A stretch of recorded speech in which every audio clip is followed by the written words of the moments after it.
Hello and welcome to scrapbookingstation.com. In this video we're making goodie bags for care packages, or I'm making it for a care package, but goodie bags mass produced. So I've got two designs to go through, and then if you're going to fill a care package, you can make some boxes. I've got some ideas for some cards, and if you use my materials, it's just about free.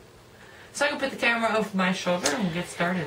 Okay, goodie bags are great, and you saw in my intro that I'm tossing these into some care packages, but if you're doing birthday parties, even if you want to make one, these are great multiples of, and then you just decorate for your need. I'm going to go with Halloween, and so I've got two designs. This one I actually designed, and this one was an accident. And we're going to start with this. So this is a scrunch top, which means that I've got to end up scrunching it at the top and tying it off with, in this case, I've got some jute that I've inked. But what this is stuff that you pay for. So it's shipping done. And I've got a bunch more. I collect it, I save it. Actually, I kind of flatten it out a little bit until it gets to be something like this, and then I go cut it. And so what you're going to need in this case is a 12 by 10, and that's both these designs. So we're going to start with this one, and I'm going to move right to this one. We're just going to cut this a different way. So here we go with this first piece, and this is going to be the finished piece, and this is kind of intermediate piece, and then this is the kind of finished flat bag. And so we're going to talk about some other materials after I use my dunnage. So I'm going to cut a bunch of, this is 12 by 10 inch, like I said, dunnage. And then I'm going to slice it across. And so what I end up with is two pieces of a 5 by 12. For this bag, the first thing I'm going to do is I kind of fold it over and mark that center. And then I'm going to use a glue stick. Glue sticks are great for goodie bags. And I'm just going to put on the edges, top and bottom. No, I don't care. It's not that willy-nilly, because I know I'm going to trim each of these edges, so I want to be a little bit inside. It depends if you use a punch, or in my case, I'm going to use scissors. And this is the structure of the bag. Doesn't look like much now, but what we're going to do next is we're going to mass produce, or assembly line, kind of like Ford. I've got one more, I think. Here it is. And all I've done, I would have told you to wait for that glue to set, but you don't need to wait for the glue to set. You just start stamping. So I've got a couple stamps here. Let's talk about that. Okay. So once I have it flat, and the reason I folded it up and glued it first was because this is a one-directional bag. When it's a piece like this, if you stamp it first, you might get confused. So glue it and set it, and then I just took my black ink and used some skeletons. Then I used my elegant eggplant and came across with my spiders, and then what is it? Tangelo twist I used for my boo stamp. Something Wicked is a stamp set from Paper Wishes, and the boo stamp came from an older stamp set from Stampin' Up! Autumn Apparition. So get this all together, and now you can trim. Actually, I've trimmed 10 bags or so. I'm going to use some scissors. If you want to use edge punch, you can do that as well. And then you just want to come across and cut. And you don't have to be anal about it. But when I was actually stamping, notice it's heavier on the bottom because I know that's going to be scrunched up, and that's why I use this lighter weight paper. And then lastly, I want to come across the top. Okay. Really quickly, I've got a bunch of bags, and this is a great thing to work with your kids because it really doesn't matter how this comes across. And so I've got 4 of my bags I'm going to tie up, but I'm going to move to the next design. It's a little bit different. It's a little bit more persnickety, but not so much so.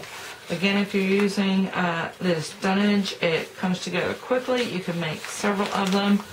You're going to start again with a 12 by 10 piece of dunnage or pattern paper, and I'm going to show you that in a little bit.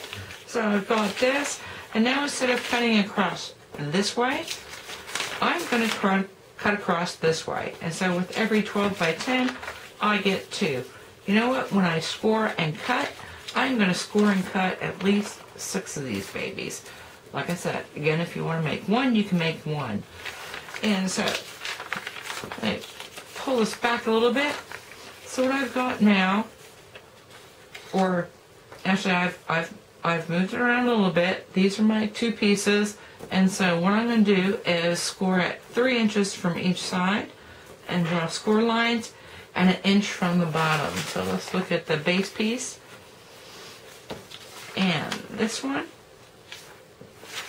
So inch from the bottom, this, use your score lines and just cut into these. And again, I am cutting 6. And this one I'm going to stamp ahead of time before I put it together, which I typically do. The other one had a directional issue. So anyway, very quickly, I'm going to do something like this. Now, if you don't have an edge punch, you don't have scissors. So now I'm going to tear the edges that show. So that's going to be this one down here and this one up here. And this one you don't need an edge punch. You don't need scissors. You don't need anything. And when I glue this together, what I'm going to do is fold this over. I've got my glue stick here. And I want to glue this inside edge. And no, they're goodie bags, so you don't need to be particular about that. And I'm going to turn this around and glue this edge. So I'm going to fold it over. Yeah, you can see where I'm not all that worried about anything, actually, at this point. And then I'm just going to do this. And then I've got that. You know what? I'm going to tear off the top, which is why when you're stamping, you want to be down on the bag a little bit, in this case.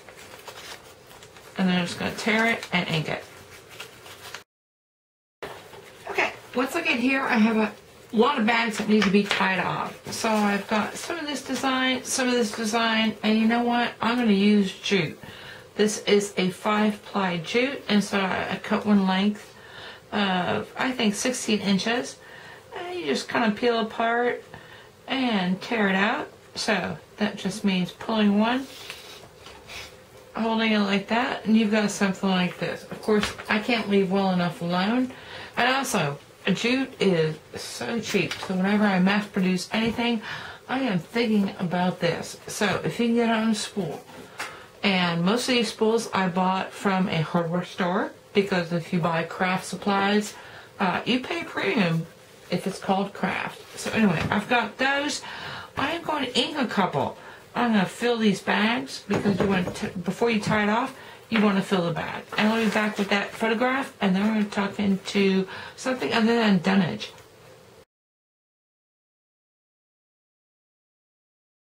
Okay, incredibly quickly, you have plenty of goodie bags. So like I said, this is Halloween. So I've got a couple that I'm going to send in my care packages. I've got a couple I'm going to save just in case I get some trick-or-treaters, which I never get. Anyway, the other thing is, if you use heavier paper, this is single-sided pattern paper, the only thing you can't do is scrunch it. So all I've done, in this case, I kind of rolled it a little bit, put a bit of twine, another little tag, stuffed it, in this case, a staple, and then covered it with a Sharpie marker. So now I'm going to move into something else because I did fill my care packages with other things. Okay, the first is a decorated box, and so I have a pre-formed box, but you can make your own box and then just top it with pattern papers. And it is so fun. It's quick and easy. Added a couple of dazzles and something to the top with some twine bows and a little ghost framelit. The other thing is, let me see, when I put my panels on, any surface that's got to turn around the corner, I cut it 1/8 inch shorter. That gives me a 16th edge border, and I do pay attention to patterns. And what I'm going to stuff this with, I think my kids are going to have enough candy, and so all I've done is mass produced a bunch of shot glass candles. And so you don't need candle molds, and this is a technique from Candles One as far as the stamping. So I stamped it with some pumpkins, drew on it with some a bronze, actually, Sharpie marker. And so once I made those, emptied them, and made a refill, and that's how that turns out. Of course, if you're going to put this all into a large box, want to do something with a carded envelope that you couldn't do actually if you were to mail it through the mail. And so more Dazzle stickers on this card, of course a dark envelope, and then, you know, maybe some delicate things, belly bands. Anyway, I sure hope you took something with you that you can use in your own paper crafting, and thank you for watching.